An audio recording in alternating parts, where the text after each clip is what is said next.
Muy bien, pues pasamos ahora a hallazgos arqueológicos con el doctor Ian Betts. No sé si quisieras, por favor, ponerte a mi vera.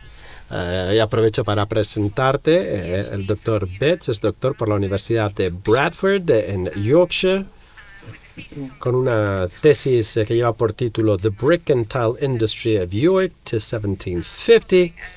Tras haber obtenido su licenciatura en Geografía y Geología por la Universidad de Kiel entre el 82 y 2023, trabajó como especialista en materiales de construcción arqueológicos en el Museum of London Archaeology, institución con la que siguió colaborando tras su jubilación, formando a nuevos especialistas y participantes en proyectos de investigación en Londres, Northampton, Surrey y Kent. Es editor de la revista Tiles and Architectural Ceramic Society, miembro del comité de Mill Hill History Society, autor de más de un centenar de publicaciones. Entre sus obras más destacadas figuran Medieval Westminster Floor Tiles, Spanish Tin Glazed Tiles from Working Palace and Other Sites in Southeast England, que es a lo que nos va a hablar hoy en su presentación, y Tin Glazed Tiles from London. Así que muchísimas gracias, Ian, deseosos de escuchar tu presentación. Bueno, pues yo no soy conservador ni soy experto en cerámica española o hispánica, vaya esto por delante, pero puedo ofrecer una perspectiva arqueológica. Y pensé hablar de cerámica valenciana y tenemos algunos objetos del área de Londres, porque es relevante para lo que luego mencionaré. Eso es lo que voy a hacer y luego les mencionaré qué sucedió con la cerámica hispánica, pero bueno, como no voy a referirme a objetos sevillanos estando en España, y hay un giro en la historia que es lo que se refiere al azulejo español al final de mi presentación, y algo de investigación que se publicará en cualquier momento. Bien, pues un poco para ofrecerles un contexto general sobre los azulejos en Inglaterra, también en Escocia. Vemos aquí algunas de las versiones en Bretaña que datan de más tiempo, son sajonas, mediados de los siglos IX y X, es decir, antes de la conquista, en el 1086, es las pocas fechas que la gente tiende a conocer hoy en día. Bueno, ¿qué le vamos a hacer? Pero bien, les decía, tenemos tres ejemplares en Londres, dos de un yacimiento de un anfiteatro en Gilder Yard, que se utilizaron en la iglesia de St. Lawrence, y aquí en pantalla ven la única muestra entera, y luego tenemos otra baldosa de la abadía de Westminster.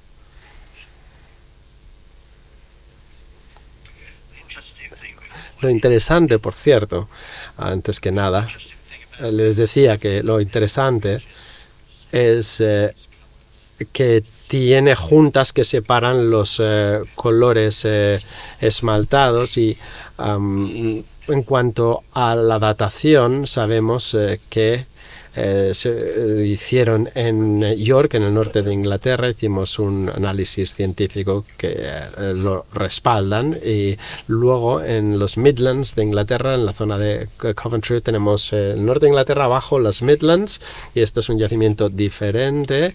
Y cuando llevamos a cabo arqueología y estudiamos piezas cerámicas, atendemos a las arcillas que se emplean, y también el estudio microscópico es tedioso, pero arroja resultados estupendos cuando queremos saber la procedencia de los objetos, y luego hacemos análisis científicos como por ejemplo ANA, y otros estudios. Y luego tenemos un tercer grupo que se encontrará en la zona de Londres y el sudeste, y yo considero que probablemente procede de la Fundación Winchester Sussex que son similares a las Reuben Tiles. Todo el mundo conoce a las Reuben Tiles, sobre todo en las colecciones museísticas, por lo tanto hay muchas baldosas, pero no hay tan buena representación de otros materiales y de otras zonas. Pero bueno, para pasar a las baldosas de Winchester,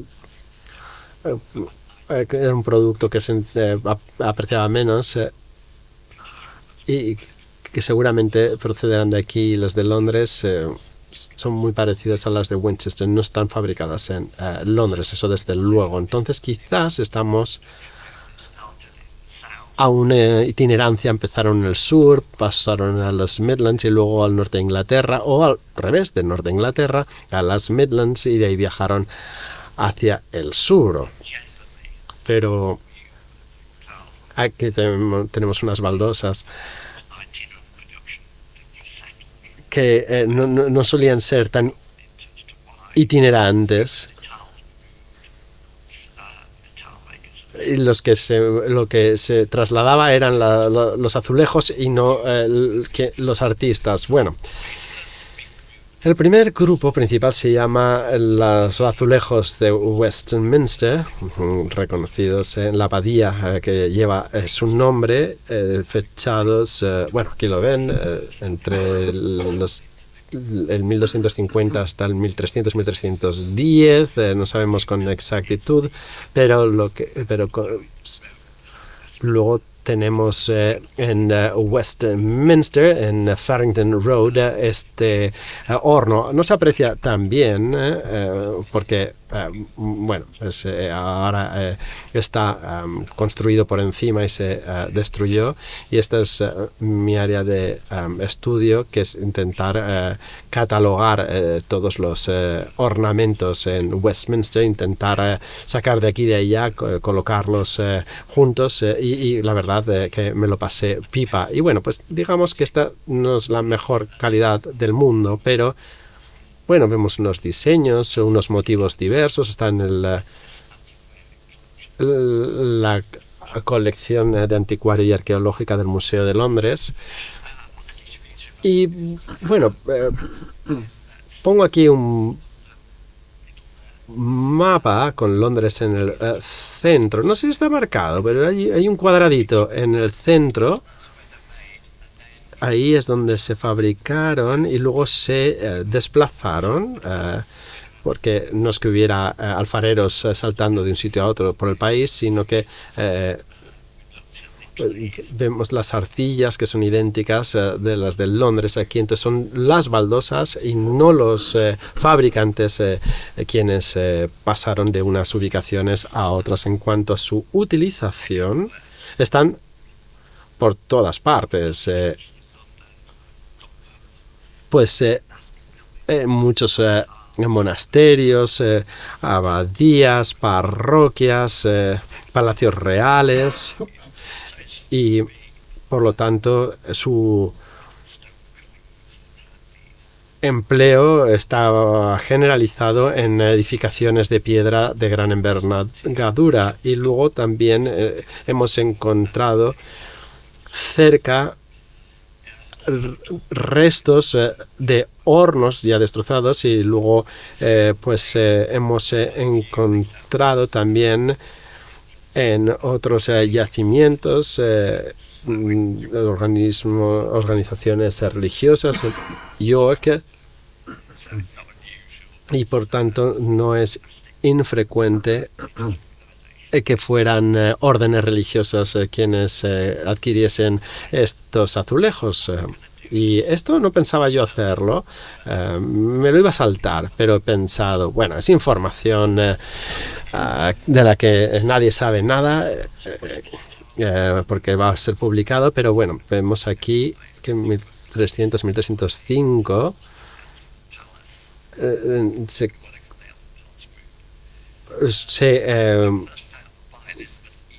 encontraron objetos en el Eltham Palace, Y el doctor Eve estudió torres medievales y Elizabeth Eames ha hecho un trabajo fantástico en el catálogo y pude disfrutar de sus conocimientos y asistí a sus charlas antes de que falleciera.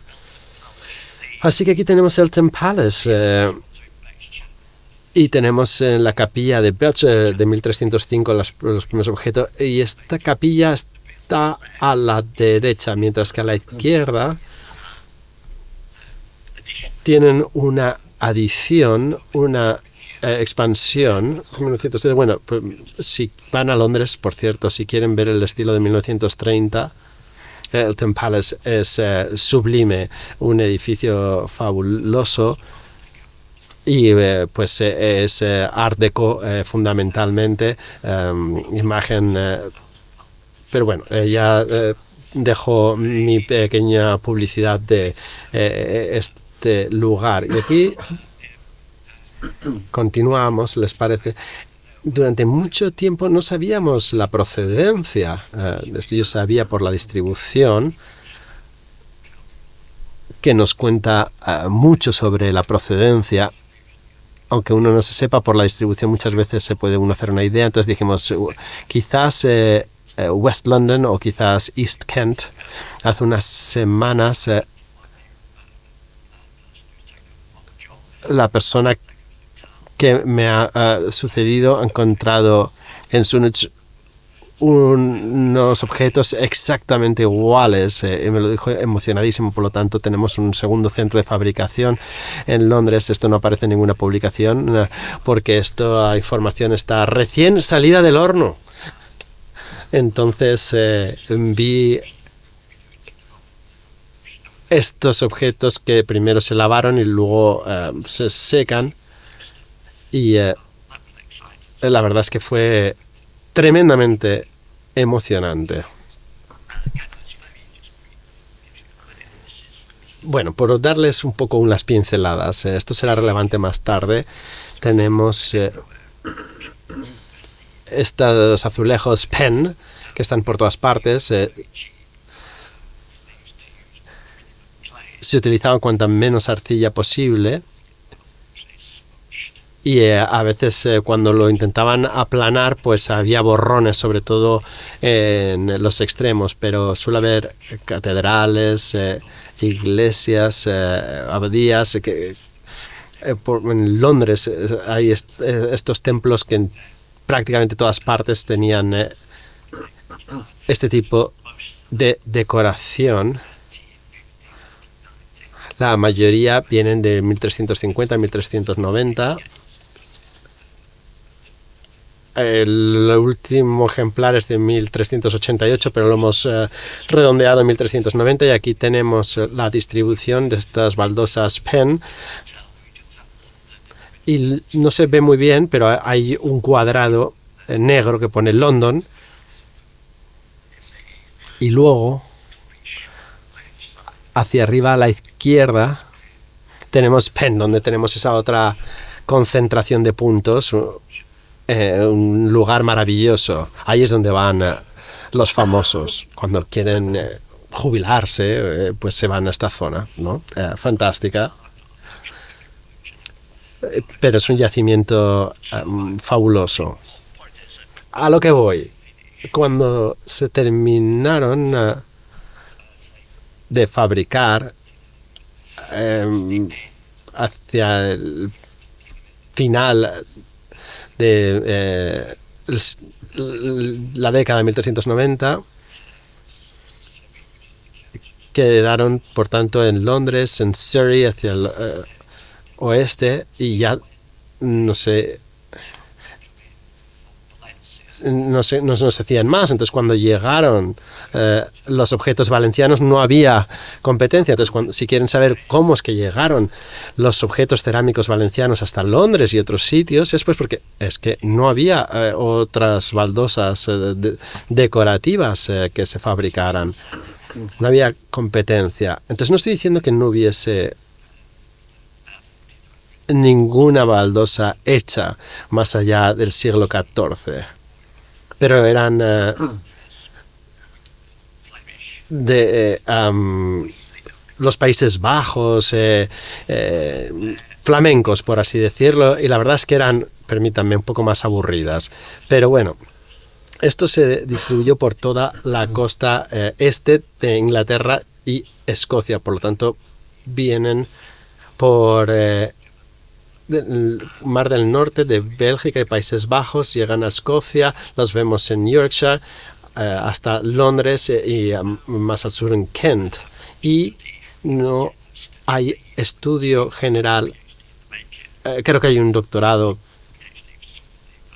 que podría hacerse fantástico. Yo ya soy demasiado mayor para embarcarme, ¿verdad?, en un doctorado, pero bueno, sería una idea.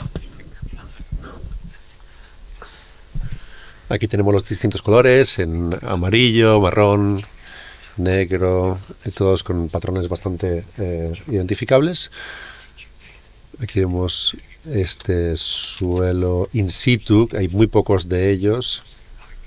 Estos pues se transportan en bolsas de plástico, pero está muy bien poder ver allí los suelos in situ.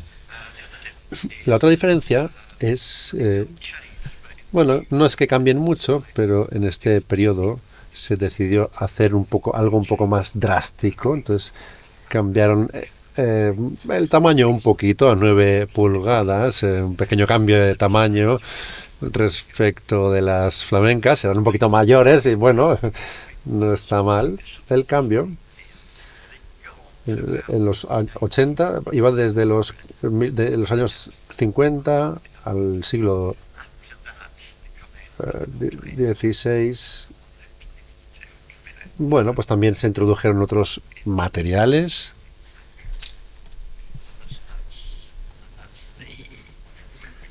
Con esmaltado. Aquí vemos las que he comentado, un poco mayores. Bueno, voy a volver un segundito. Como veis, son un poquito más grandes que las anteriores. Aquí vemos las medievales y estas son las que son un poquito más grandes. Bueno, vamos ahora a pasar a Valencia. Por supuesto, aquí está mi nombre en la portada, pero gran parte de la información es de Anthony Ray, quien ya se ha mencionado. Ha trabajado en baldosas y cerámica. Él ha sido una fuente maravillosa de información y realmente debería incluirse su nombre aquí también. Y la otra gran publicación sobre azulejos vidriados en estaño, pues trata sobre azulejos de Sevilla y la información proviene de él. No voy a repetir más esta información, así que seguimos. Aquí vemos un poco el mapa de distribución en Valencia. Empezamos por la parte inferior izquierda. Tenemos Guildford, Woking Palace.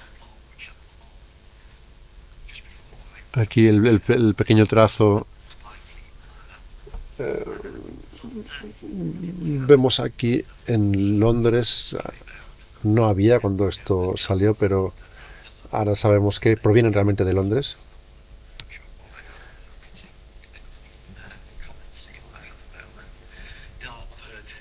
Tenemos Dartford y bajo Kent. Veis que hay muy pocas, pero están muy distribuidas por toda Inglaterra. Voy a ir una a una. La de Woking Palace, la mayoría de ellas se encontraron en las excavaciones. Y bueno, pues básicamente solo había 2 paredes, como podéis ver en uno de los edificios. No hay prácticamente nada, y ahora se utiliza como un bar, pero bueno, es interesante imaginarse el lugar, ver el lugar in situ y poder imaginarse cómo era. Aquí vemos una reconstrucción, uno de los pocos edificios donde había azulejos valencianos.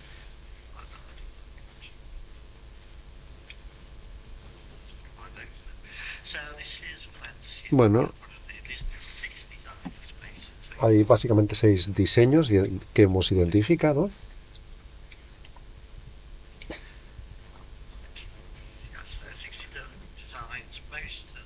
La mayoría de ellos, pues la datación no es demasiado definida. Algunos están fechados a mediados del siglo XV, otros a finales del siglo XV. Tenemos una cronología más o menos general, diríamos que pues eso, del 1450 al siglo XV más o menos. Hay pocos de estos ejemplos, de estos azulejos. Hemos hecho una reconstrucción aquí por parte de nuestro experto en diseño, en dibujo. Me gusta mucho, ¿no? Esta reconstrucción, creo que es muy buena, me gusta mucho.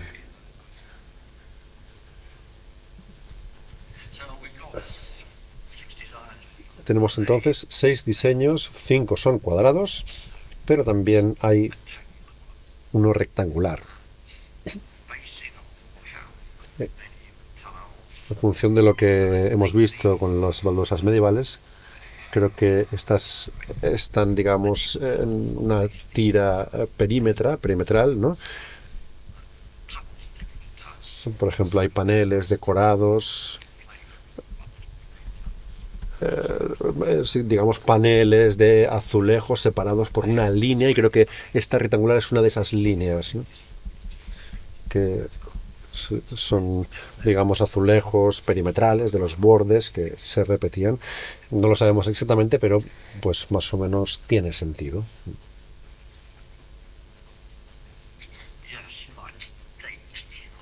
Respecto de la fecha, pues no estamos seguros de cuándo se añadieron hay una fecha probable de 1485,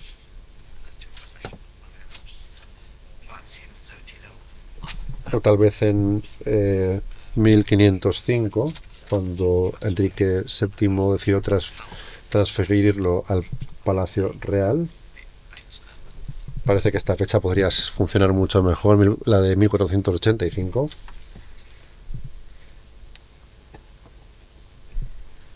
Es que vaya caos. Realmente no sabemos. No sabemos por qué utilizaban azulejos de Valencia. Lo nuestro es una especulación, digamos.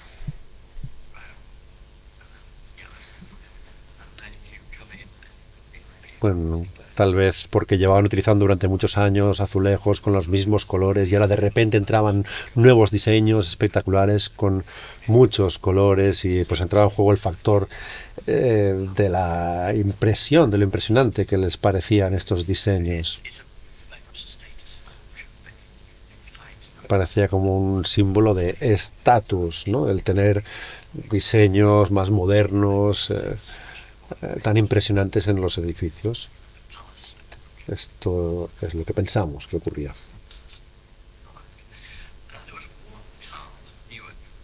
Hay una baldosa de Newark, cerca de Walking Palace.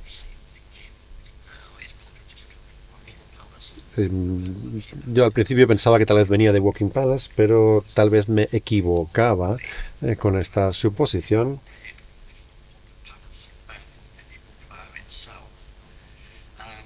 Pensamos que venía directamente de Newark, porque se encontró en 1948 junto con otras baldosas de vidriado en plomo.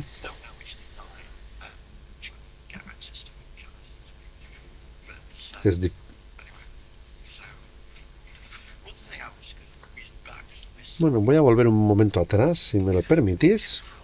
Walking Palace hace una referencia a las baldosas de Portingale en 1534. se presumía que era portugués o español.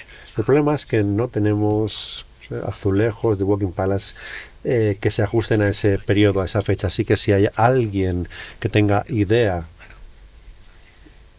de qué podría ser estos azulejos de Portingale de 1534, pues estaría muy bien obtener más información al respecto. Eh,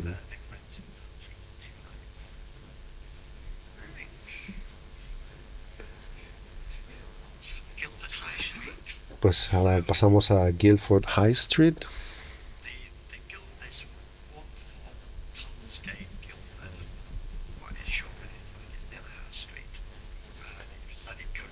Aquí tenemos una baldosa en este edificio, en la High Street, en una casa de la High Street, en un edificio que se convirtió en el Three Turns Inn, en una taberna, Three Turns. Esta taberna se cree que tenía un suelo decorado con baldosas de mediados del siglo XVI, principios del XVII. Está en azul, manganeso, púrpura, no sabemos muy bien. Ellos los utilizaban en aquella época.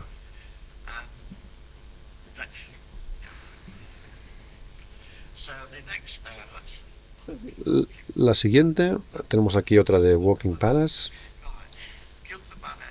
Guildford Manor es un corto de caza cerca del centro de Guildford, a unos 2,5 kilómetros. Hubo reparaciones considerables en 1514, pero no se mencionaban los azulejos y luego el edificio se demolió en 1607. Así que hay poca información sobre cuándo se utilizaron estas baldosas, estos azulejos.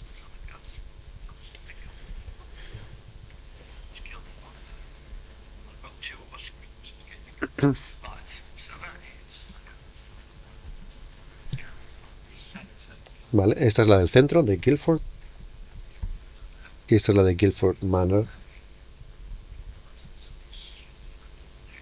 con este diseño florido.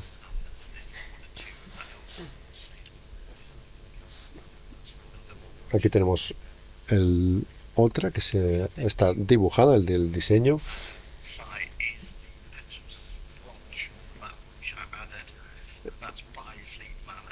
Aquí vemos esta es de Manor. A ver, voy a adelantarme un poco. Aquí vemos diseños rectangulares. Probablemente eran diseños rectangulares.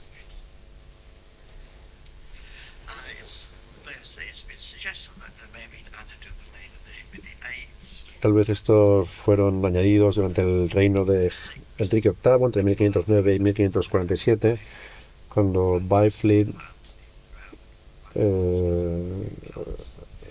se concedió a Sir Anthony Brown, quien tenía pertenencias en Walking Palace. Tal vez las transfirieron, muchas de ellas de Walking Palace, a Byfleet Manor. No lo sabemos exactamente, pero es una hipótesis.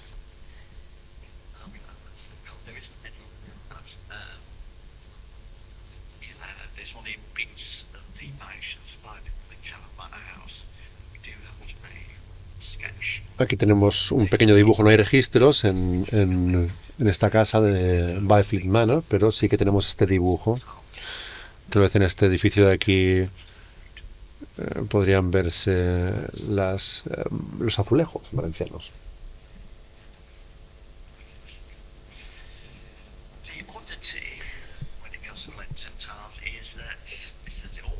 Aquí tenemos el único edificio en Essex que tenía estos azulejos, la torre. Hay cierto debate sobre la torre. Se cree que es de 1496. El experto Terry Smith es el único experto en esto, ya está jubilado, por desgracia, no hay muchas más personas expertas en esta línea, y él sugirió que la datación podría ser anterior. Y los azulejos valencianos se fecharon en 1475, más o menos. Así que esta fecha de 1576, esta vez, perdón, 1476, y esta fecha de 1496 esta vez podría ser un poco demasiado tardía. ¿Por qué se sumaron a la colección? Sigue siendo un misterio. Aquí vemos los seis azulejos. El de la izquierda del todo parece rectangular. Y luego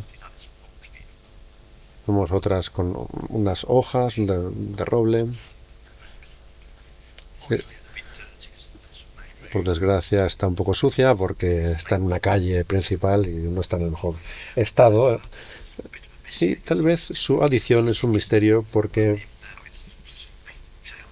esta es una ciudad con no mucha vida, no parecía una ciudad con mucha actividad mercantil, entonces ¿por qué se sumaron allí y no en otro lugar? Pues no se sabe.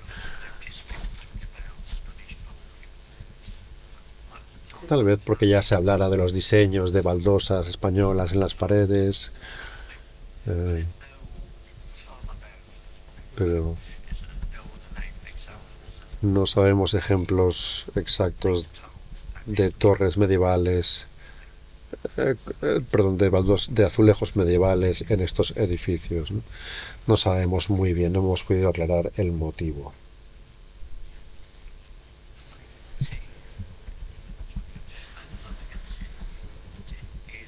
Otra rareza. Aquí tenemos un azulejo de High Street en Kent, Dartford High Street en Kent. Este diseño con hojas y plumas parece típico de las baldosas españolas de segunda mitad del siglo XV. El símbolo central podría ser una versión del Adz, que aparecía también en azulejos españoles, junto con una sierra como emblema de el gremio de los carpinteros. Y puesto que es grande, pues podría ser una muestra, digamos un cartel, un anuncio de quién estaba ejerciendo su profesión dentro del edificio. ¿De qué gremio, digamos?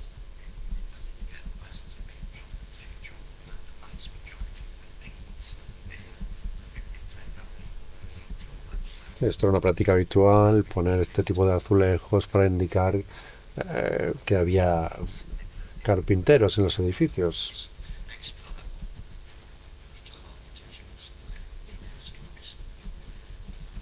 Parece que algunos de los edificios conservan estos azulejos. Uf.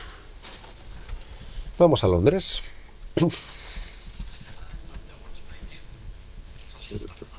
Londres era bastante distinto, no sé exactamente por qué, pero me gustaría recibir algunas ideas al respecto. Aquí tenemos estas pequeñas piezas que podrían haberse utilizado en azulejos cuadrados. Tenemos dos de Blackfriars y de Islington, todos con el mismo diseño, como flores de color púrpura más o menos. Aquí vemos el mismo diseño, uno entero del British Museum. Tenemos otro similar que veremos después. Aquí vemos la iglesia Temple Church de Londres, fundada en 1162 o 1163.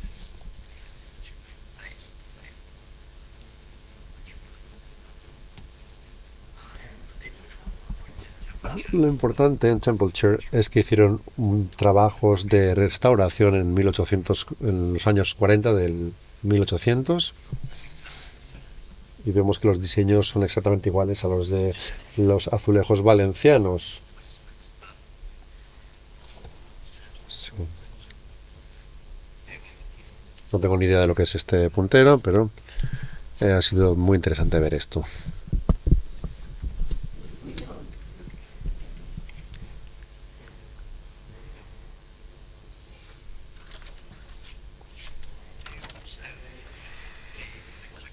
Bien, tenemos objetos hexagonales en Greenwich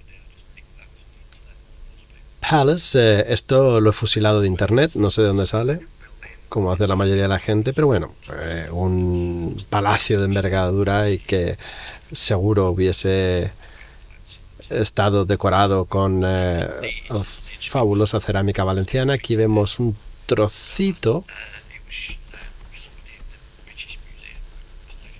Alguien en el Museo Británico, no recuerdo su nombre, ella ha actualizado el catálogo para incluir información de Betty Weinstein y piensa que esto es similar. Tenemos una inscripción en el centro. Podría haber sido así. Y si hubiese construido así, tenemos unas baldosas puntiagudas, otras cuadradas. No tenemos de las últimas, por su infrecuencia, no las hemos encontrado en ningún catálogo arqueológico, pero seguro que han de andar por ahí. Vemos otro ejemplo rarísimo. Tenemos dos baldosas con este relieve y la verdad es que no sabemos apenas nada. Se han hecho análisis científicos y al principio se pensaba que venía de los Países Bajos.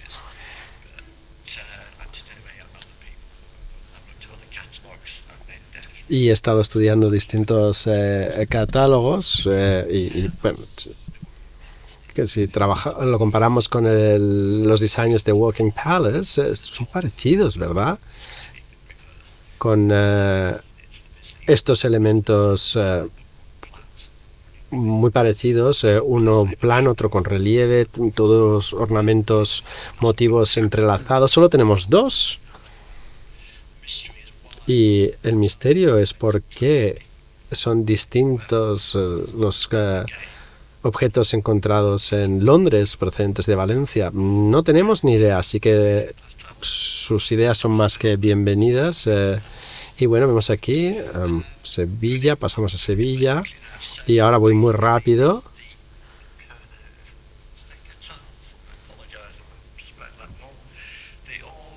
Son baldosas de cuerda seca en la iglesia All Hallows y hay muy pocos objetos. Tenemos uno de los que ven a la mano derecha, un par de la mano izquierda, el resto tienen otros motivos y se cocían en posición horizontal para que no hubiese mezclas de esmaltes. Vemos aquí, están en una colección de anticuario procedente de la iglesia All Hallows. Entonces, lo único que sabemos es que es una colección de Londres, pero bueno, de eso no, ¿verdad? Dice mucho sobre la procedencia. Tenemos otro lote del mismo templo y me gusta el diseño en Botolph Lane. No hemos estudiado la distribución de las baldosas sevillanas en Britania. Hay un artículo que se publicara hace 30 años, si no me equivoco, pero buena parte de las baldosas no se sabe muy bien de dónde vienen. Aquí vemos cerámica en la iglesia de San Marcos en Bristol, en la capilla Lord Mayor's.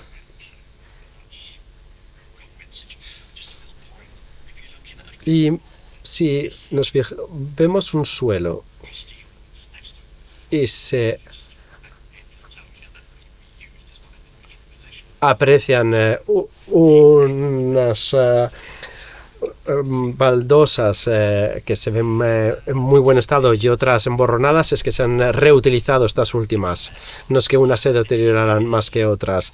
Me quedan 5 minutos. Bueno, hay algunas lozas que dejaron de fabricarse en la zona y vinieron entonces de fuera.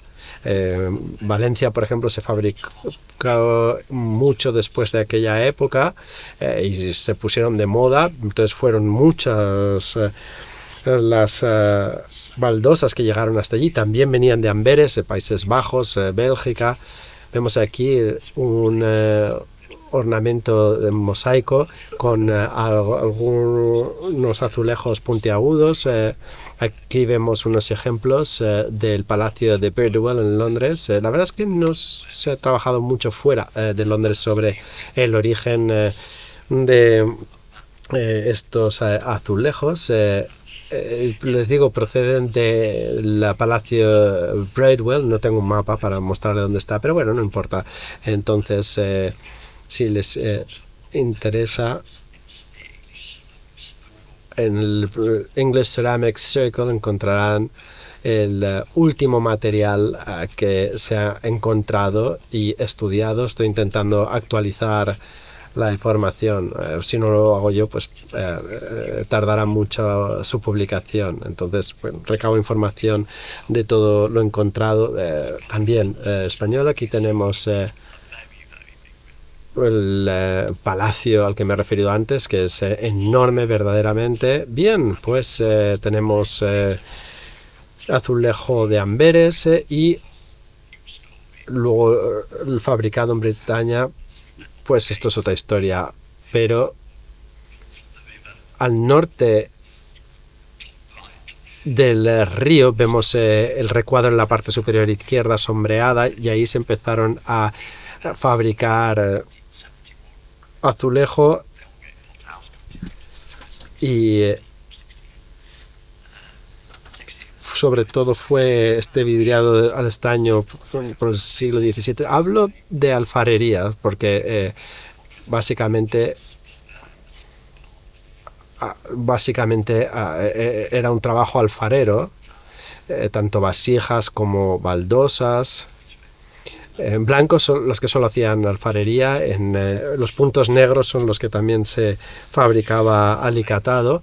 Pues muy bien, pues se terminó este tipo de acabado en esta época de vidriado de estaño. Bueno, pues tenemos a Frederick Gerard que hiciera reproducciones de diseños españoles en la alfarería Millwall en Londres entre 1871 y 1893, quizás en 1905.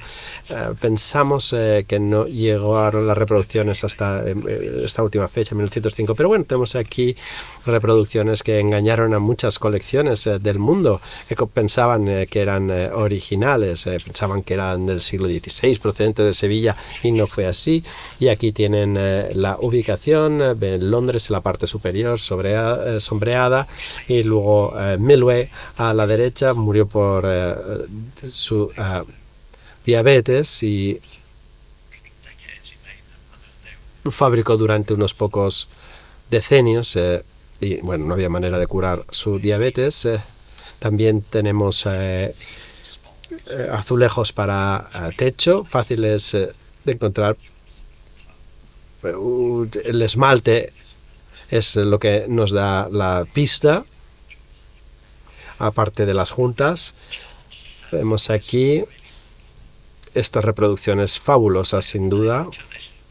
Y esta foto la tomé hace 2 semanas. El edificio es de 1890, por ahí se ve bastante, digamos, falto de lustre, pero bueno, se estaba reformando, se estaba renovando, y yo me pude inmiscuir y hasta que me empezaron a gritar: oye, tú sal de aquí, ¿pero qué haces? Y me dio para tomar estas fotografías de estos ornamentos maravillosos. Y luego tengo también otras imágenes, e igual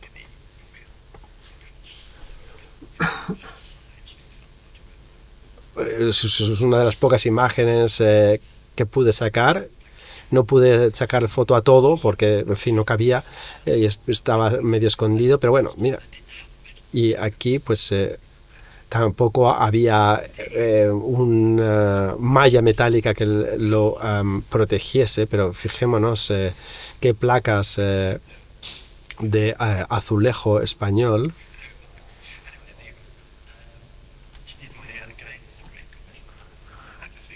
Anthony Ray, claro, que se conoce tanto, lo data en torno al siglo XVIII, principios. Los reyes Fernando e Isabel, y aparecen las iniciales. Si alguien sabe dónde está esto, por favor que me lo diga, porque está en Google por todas partes, pero es que no soy capaz de saber de dónde viene. Y como me van a echar, aquí tienen de la iglesia Birebiki mi azulejo preferido. Si alguien sabe el escudo qué es, les agradecería enormemente la información. Gracias.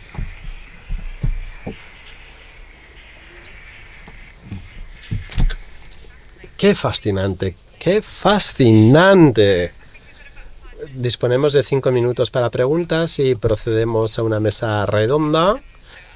Así que pediremos a todos los ponentes que vengan aquí. Asun nos va a conseguir sillas. Y bueno, pues no sé, es difícil igual saber por las condiciones en las que se han encontrado los objetos, pero Bilerecki dijo que habría una sala con baldosas en el suelo y quizás haya un espacio significativo en los que se encontraría todos los azulejos. Es imposible de saber porque es que no tenemos ejemplos in situ. No hay paralelismo en lo que se refiere a la abadía de Westminster. Efectivamente había salas, estancias con baldosas, pero claro, como solo tenemos fragmentos o pocos objetos, apuntaría a que estarían quizás concentradas. Sí, porque el valor era enorme. Sí, a menos que uno hubiese sido extremadamente acaudalado, hubiera sido imposible tener más de una, o como muchísimo dos estancias recubiertas por azulejos de ese tipo. Pregunta de Ana. Es fascinante. Frederick Gerard vendió a museos reproducciones, porque en Dublín, desde luego, tenemos ejemplos de azulejos que se supone son sevillanos, pero me pregunto si no se trata de reproducciones. Pues no sé si vendió a museos, pero sí que conozco a alguien que les sabría decir. El hombre, le daré el correo electrónico si me lo recuerda, Chris Blanchett, que está redactando un artículo va a publicar este artículo en breve, quizás a principios del año que viene. Ha hecho muchos estudios de fondo y ha escrito todo lo que uno quisiera saber sobre Frederick Gerard y quizás disponga de esa información. ¿Puede repetir su nombre? Chris Blanchett. Hola, muchas gracias por este repaso extraordinario, Ian. Dos observaciones. El azulejo que tenemos aquí lo tenemos en la costa flamenca, en la abadía de Dunes. No sabemos de quién es el emblema, pero se sugiere que son motivos heráldicos que no son flamencos. Segunda observación, no lo sabía, pero ahora lo sé. Los azulejos no heráldicos, los más geométricos, la decoración con el motivo floral, son exactamente los mismos en la costa flamenca, en algunas poblaciones de la zona. Entonces son propias de personas de alto estatus, pero venían barcos portugueses e italianos que llevaban los azulejos a brujas, y quizás haya lotes para quien se lo podía permitir, y algunos personalizados como este. Sí, pero los azulejos Beloriki están de Walking Palace, y los de Billericay están en el otro lado de Londres. Entonces esta idea de que vinieron 1, 2 o 3 barcos y luego se repartieron en la misma época tendría sentido. Sí, es el periodo que en Eduardo IV estaba en flamenco, estaba exiliado, estaba con los duques de Borgoña. No lo sé, igual es una hipótesis un poco arriesgada. Gracias. ¿Alguna otra pregunta? Jaume, gracias por la presentación. Algunos de los azulejos de Bellericay y el relieve del rey Eduardo son parecidos a algunos encontrados aquí en el Palacio Real de principios del siglo XV. ¿Cuáles dice? ¿Este? No. Donde aparecían estas líneas entrelazadas, estos motivos geométricos entrelazados. Ese. Esta no. La siguiente. No. Esta. Pues pensamos que la versión con relieve está más o menos relacionada con la tradición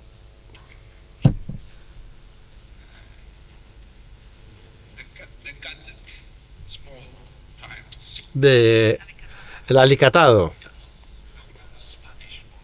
Las españolas, y quizás son es para dar una impresión de que estaba alicatado en principios del siglo XV. Y luego había otro comentario sobre la fabricación de Garrett, de la alfarería. Y no sé si hay conexión entre esta alfarería y la producción de Charles Brickman en Sevilla, o Sandeman, que trabajaba en Sevilla. Bueno, pues no he estudiado la conexión con la alfarería porque ya tengo mucho trabajo, pero son coetáneos. Pero en el Departamento de Arqueología del Museo de Londres, que seguro que lo sabrían, porque sí, a veces hablamos con los de alfarería, no mucho, pero bueno. Y luego, no sé, a los azulejos hexagonales y aquellos que tienen surcos son los que venían primero, y luego llegaron los de Amberes, que eran todo cuadrados. Pero mi intuición, que suele ser correcta, es que vendrían de Londres como capital y luego ya llegarían a Walking Palace y llegarían los demás. Pero no deja de ser una especulación.